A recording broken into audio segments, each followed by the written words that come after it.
Hi, okay, so we've talked about how to start a video. The only other thing that I looked up so far in the instruction manual for the D5 is the quiet mode, right? And I really want to talk to you guys about this. Right, look, this is how it is. I love DSLRs, you know that, you know I do. I love them, I love them, I love them. And I wanted to know that I would always have one, right? Partly why I went for the D5.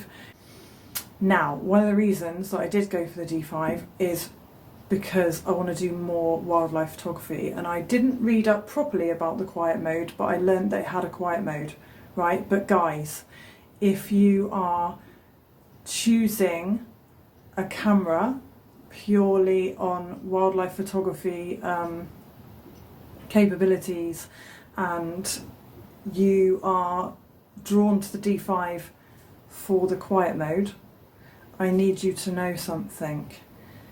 It's not the same as mirrorless. I know I said it. I know a lot of us on this channel love our DSLRs, and every camera has its pros and cons, every camera has its place. The quiet mode on the D5 is a bit tricky. I'm going to share why.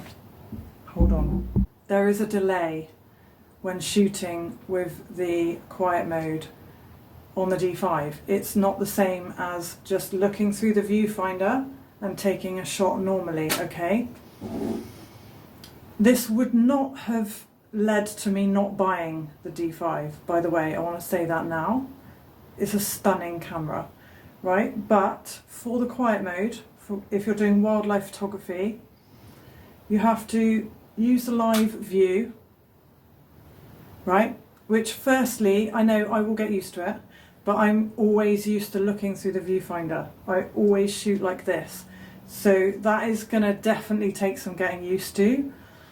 But yeah, worse than that, there is a delay. So I'm going to take the photo and it takes about a second after. So I guess burst mode is out of the question. Burst mode's out of the question. Right, so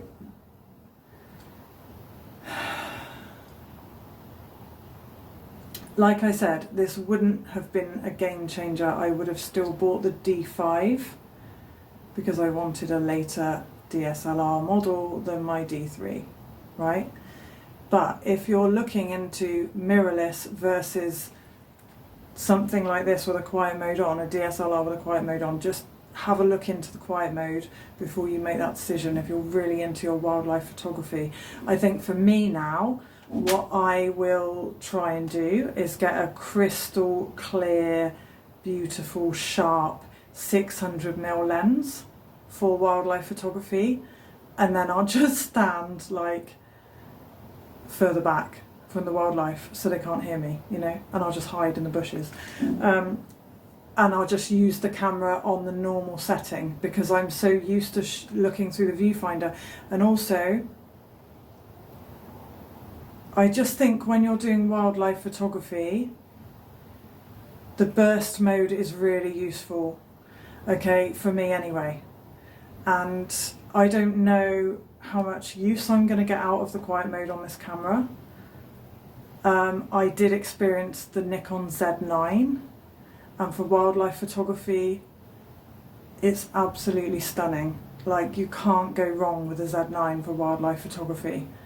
And if you're looking between the two and you're into wildlife and you want the quiet mode but you need the burst, just go for the Z9, honestly. Just do it, just take the leap. But as I say, one day I will have both.